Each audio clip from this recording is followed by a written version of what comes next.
Oke, baik.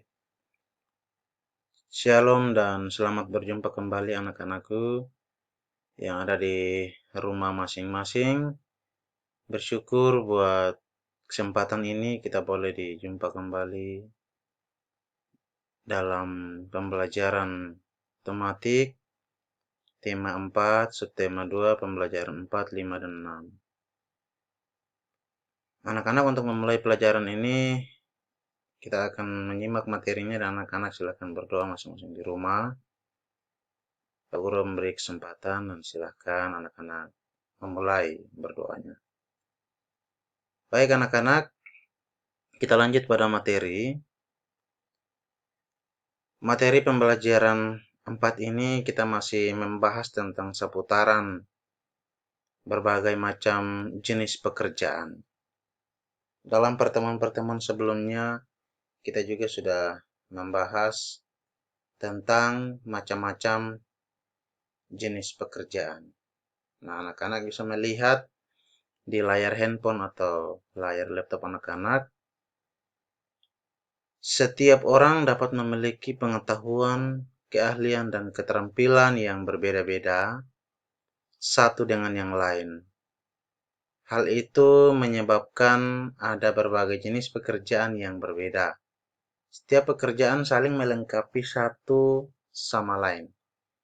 Perbedaan jenis pekerjaan yang dimiliki oleh setiap orang membentuk sebuah keragaman di lingkungan masyarakat. Namun, hal itu tidak menghalangi persatuan kita. Justru semakin memperkokoh persatuan dalam keragaman. Bagaimana pendapatmu jika setiap orang memiliki pengetahuan, keterampilan, dan keahlian yang sama? Apakah bentuk persatuan dan kesatuan dapat terwujud? Nah, anak-anak, coba kita perhatikan gambar yang ada di bagian bawah teks ini. Ada beberapa profesi yang terlihat melalui gambar tersebut. Ada dokter dan perawat, dan ada juga guru, ada juga polisi, dan ada juga tentara. Nah, semua profesi-profesi ini tidak menciptakan perbedaan apapun atau tidak menciptakan konflik apapun, tetapi dengan berbagai perbedaan pekerjaan tersebut justru semakin memperkokoh, artinya semakin memperkuat hubungan persaudaraan. Ya. Nah, tentu juga dengan berbagai macam jenis pekerjaan ini, ada banyak macam keahlian-keahlian yang dimiliki dari segi pengetahuan, keterampilan, dan keahlian yang dimiliki. Dokter punya keahlian sendiri, tentu guru dalam bidang pendidikan, polisi dalam mengamankan keamanan negeri kita, juga tentara menjaga pertahanan, kesatuan wilayah Republik Indonesia. Nah, kita lihat kembali lagi anak-anak materi kita. Perhatikan slide tersebut. Ayo membaca, memberikan pendapat tentang sifat tokoh dan cerita yang dibaca. Nah, Vika merupakan salah satu teman Nina di kelas. Vika bercerita tentang pekerjaan anggota keluarganya yang bekerja sebagai dokter di suatu daerah. Anak-anak boleh membaca teks dengan judul Pengabdian Dr. Rida. Ya, dalam pembacaan tersebut nanti anak-anak bisa melihat bagaimana sifat tokoh dalam bacaan tersebut. Nah, dan anak-anak bisa perhatikan ada beberapa pertanyaan seputar teks tadi tentang pengabdian Dr. Rida. Di sana ada pertanyaan yang pertama, hal-hal apa saja yang dilakukan oleh Dr. Rana, Dr. Rida maksudnya ya, untuk warga di desanya. Apa alasan dokter tidak melakukan hal tersebut? Apa dampak dari hal-hal yang dilakukan oleh dokter Rida terhadap warga desanya? Oke, kita lanjut. Ayo berdiskusi membuat kesepakatan kelas untuk mengamalkan sila kedua Pancasila. Anak-anak boleh perhatikan, tidak hanya dokter, ada berbagai jenis pekerjaan lain di sekitar kita. Perbedaan jenis pekerjaan yang dimiliki oleh setiap orang membentuk sebuah keragaman di lingkungan masyarakat. Oleh karena itu kita harus saling menghargai satu sama yang lain. Nah, anak-anak, perbedaan-perbedaan jenis pekerjaan yang dimiliki itu tidak membuat atau menciptakan jarak antara satu profesi dengan profesi yang lain atau satu pekerjaan dengan satu jenis pekerjaan yang lain. Tetapi justru kita saling menghargai dan menghormati karena itu merupakan bentuk pengamalan sila Pancasila. Nah, di sini kita akan melihat sebuah kesepakatan dalam contohnya di kelas, ya, bagaimana untuk saling menghargai teman, guru, dan semua, uh, bukan hanya satu guru atau satu teman, tapi semua teman, semua guru itu kita bisa hormati dan hargai mereka. Anak-anak bisa perhatikan gambar yang ada di samping. Ini merupakan contoh hasil kesepakatan di dalam sebuah kelas. Yang pertama, kesepakatan yang pertama yaitu menghormati guru dan teman. Kesepakatan yang kedua, berbicara dengan santun dengan siapa saja, baik dengan teman-teman ataupun dengan Bapak Ibu guru kita. Kita harus santun dalam berbicara, menghargai pendapat orang lain. Ketika kita berbicara dengan seseorang, ya, mungkin ada pendapat dari teman dalam sebuah forum atau dalam rapat bersama teman-teman, kita harus memberikan kesempatan kepada orang lain untuk berbicara. Kita juga menghormati apa yang disampaikan oleh teman-teman. Itu bagaimana caranya kita menghargai pendapat orang lain. Kemudian kita menjaga kebersihan kelas. Ya, ini adalah sebuah kesepakatan yang diambil oleh sebuah kelas. Menjaga ketertiban kelas. Nah, kelima kesepakatan ini adalah contoh di mana kesepakatan yang telah diambil oleh sebuah kelas. Nah, perlu juga kita mencontoh ini, kita menerapkan ini di dalam kelas kita. Nah, kesepakatan yang sudah tadi anak-anak perhatikan pada halaman sebelumnya atau pada slide sebelumnya, anak-anak boleh perhatikan gambar-gambar berikut dan anak-anak bisa lihat dalam gambar-gambar berikut, anak-anak bisa lingkari, ya, siswa-siswa sudah melakukan atau melaksanakan kesepakatan kelas dengan baik. Nah, setelah itu anak-anak boleh masukkan sarannya. Gambar yang pertama yaitu anak-anak yang sedang bertengkar ketika berdiskusi. Itu gambar A. Gambar B itu ada dua orang siswa yang sementara yang satu mengganggu teman pada saat temannya sedang belajar. Itu gambar bagian B. Gambar bagian C ini adalah gambar di mana siswa sedang bekerja sama membersihkan kelas.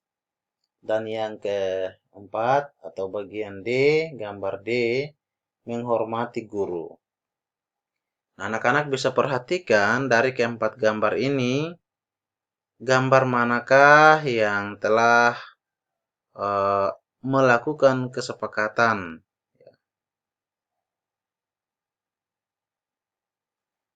Nah, kita lanjut.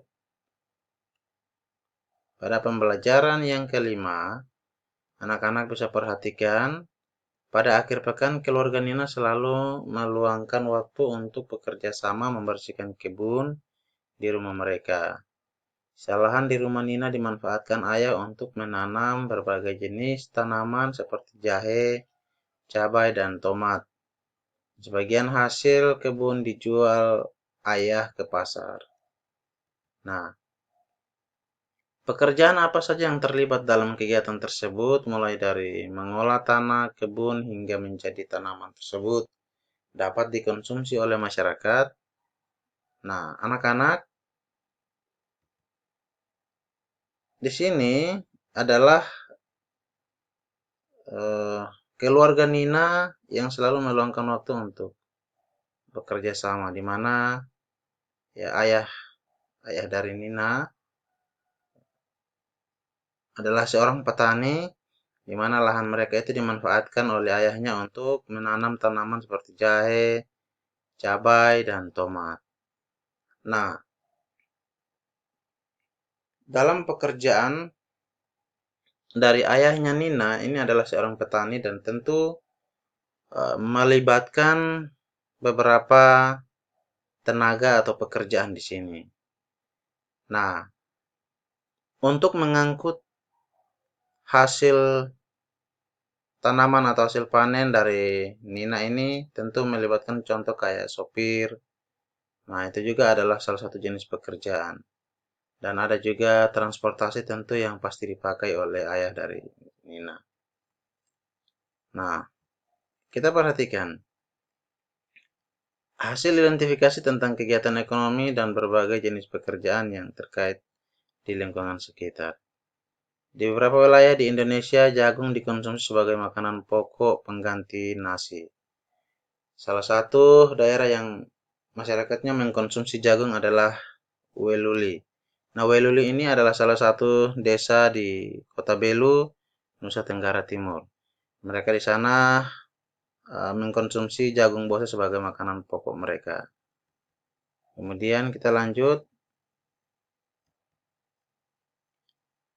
Nah, ini adalah profesi nelayan, di mana nelayan menangkap ikan, kemudian ikan itu dibawa ke pasar, dan di sana di pasar masyarakat kemudian membeli ikan sebagai makanan mereka untuk mengkonsumsi. Di sini di gambar yang kedua, gambar D ini sudah diolah ikan, digoreng, dan ikan-ikan dijual di pasar. Oke, Pak Guru lebih cepat karena waktu. Nah, anak-anak bisa perhatikan gambar ini adalah seorang dokter, ya, merupakan cita-cita setiap orang ingin menjadi dokter. Kita harus giat belajar dan berjuang untuk meraih cita-cita. Ketika anak-anak ingin menjadi dokter atau ingin menjadi profesi apapun, polisi, TNI, Polri, atau guru, anak-anak harus lebih giat lagi untuk belajar. Baik, kita lanjut. Di sini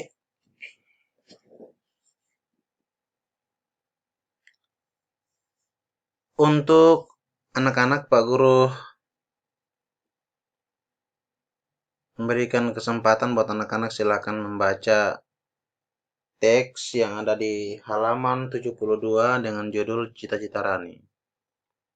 Nah, dalam teks tersebut ini menceritakan tentang seorang anak gadis yang bernama Rani. Rani ini adalah seorang yang bekerja keras. Dalam teks tersebut ini, kesimpulan dari teks yang berjudul Cita-Cita Rani, di mana kita harus berjuang keras demi cita-cita yang kita inginkan. Kita tidak boleh patah semangat, teruslah belajar dengan tekun agar cita-cita kita tercapai. Nah, anak-anak silahkan nanti akan membaca gambaran umumnya. Pak Guru akan jelaskan bahwa di mana Rani ini adalah seorang yang bekerja keras mulai dari sejak usianya dini. Dia sudah belajar menggambar Dan dia juga adalah pekerja keras, dia juga selalu membantu orang tuanya. Singkat cerita, Rani dewasa, ia melanjutkan pendidikannya di salah satu universitas sebagai seorang arsitek. Setelah menyelesaikan pendidikannya, Rani menjadi seorang arsitek dan pekerjaannya adalah seorang arsitek. Nah, di sana untuk mencapai kesuksesannya Rani tentu sangat bekerja keras, di mana dia belajar menggambar dengan baik sehingga hasil uh, yang dimiliki oleh Rani, bagaimana karya-karyanya ketika dia menggambar itu hasilnya sangat maksimal karena dari kerja kerasnya. Oke, baik anak-anak, itu tadi adalah uh, kesimpulan dari cerita tentang cita-cita Rani. Kita lanjut pada materi selanjutnya.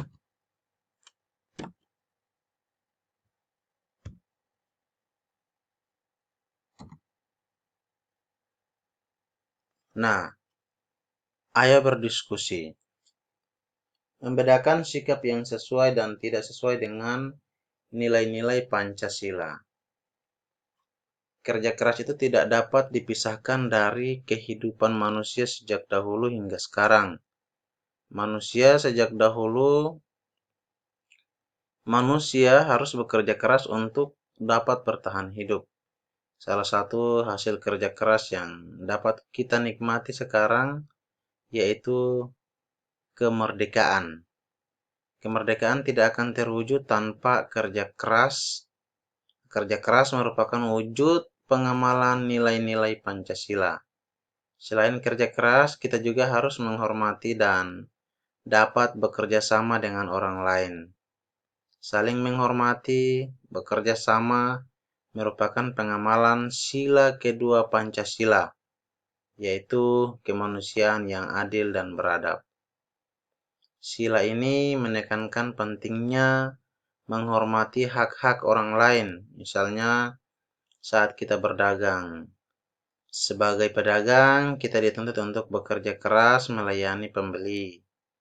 Kita juga dituntut untuk menghormati hak-hak pelanggan dengan cara bersikap jujur, menimbang atau menakar barang dan juga saat memberi uang kembalian. Ya. Jadi kerja keras dan juga menghormati hak-hak orang lain itu merupakan pengamalan sila kedua Pancasila, yaitu kemanusiaan yang adil dan beradab. Dalam gambar A dan B, anak-anak bisa melihat gambar tersebut. Ada juga gambar C dan D di halaman 74. Gambar bagian A, ada seorang gadis yang membantu seorang nenek untuk menyeberang. Nah, anak-anak bisa perhatikan bagaimanakah sikap dari seorang anak gadis yang usianya mungkin sama dengan anak-anak, di mana anak ini membantu neneknya menyeberang. Menurut anak-anak, sikap ini sudah sesuai atau tidak sesuai dengan pengamalan sila Pancasila yang kedua, yaitu kemanusiaan yang adil dan beradab. Gambar yang kedua ini adalah seorang anak yang membantu ibunya untuk merapikan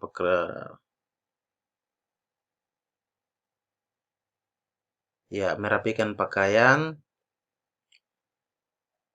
Apakah sudah tepat sikap ini atau tidak kaitannya dengan sila kedua Pancasila, yaitu kemanusiaan yang adil dan beradab. Kemudian gambar yang berikut bagian C, ada seorang yang buru-buru untuk masuk dalam transportasi yaitu bis. Ya, apakah sikap ini sudah tepat atau tidak? anak-anak juga boleh mencentang sesuai dengan gambar yang ada anak-anak perhatikan. Kemudian di bagian D, ada seorang kakak yang bersama dengan adiknya sementara belajar sepeda, dan seorang kakak yang sedang berusaha untuk mengajari adiknya. Apakah sikap tersebut sudah sesuai dengan pengamalan sila Pancasila, yaitu kemanusiaan yang adil dan beradab? Baik anak-anak, materi kita cukup sekian. Kiranya anak-anak tetap dapat membaca buku materi pelajaran, buku pegangan anak-anak, untuk lebih jelasnya dan lebih dapat memahami materi-materi tersebut. Pak Guru hanya dapat menjelaskan ringkasan materi atau gambaran umumnya. Lebih jelasnya anak-anak bisa dapat membaca buku tersebut. Buku pegangan anak-anak itu jangan hanya dijadikan pegangan saja atau disimpan-simpan saja, tetapi perlu dan penting untuk dibaca-baca kembali setiap materi pelajaran yang dijelaskan oleh Bapak Ibu Guru, untuk dapat lebih mengingatkan kembali setiap materi-materi pelajaran. Karena ada peribahasa yang mengatakan bahwa buku adalah jendela dunia. Maksudnya apa, Pak Guru? Nah, buku adalah jendela dunia, artinya orang yang banyak membaca adalah orang yang cerdas. Dengan kecerdasan dan kepintaran tersebut, anak-anak tentu akan menjadi seorang yang hebat. Anak-anak akan menjadi orang yang berhasil. Ya, bukan hanya ketika anak-anak berhasil, anak-anak hanya ada di sini atau di Makassar, tetapi ketika anak-anak sudah berprestasi, anak-anak bisa menjangkau dunia dengan kecerdasan anak-anak. Itulah yang dimaksud bahwa buku adalah jendela dunia. Dengan kecerdasan dan kepintaran yang dimiliki oleh anak-anak, anak-anak dapat melakukan hal-hal yang merupakan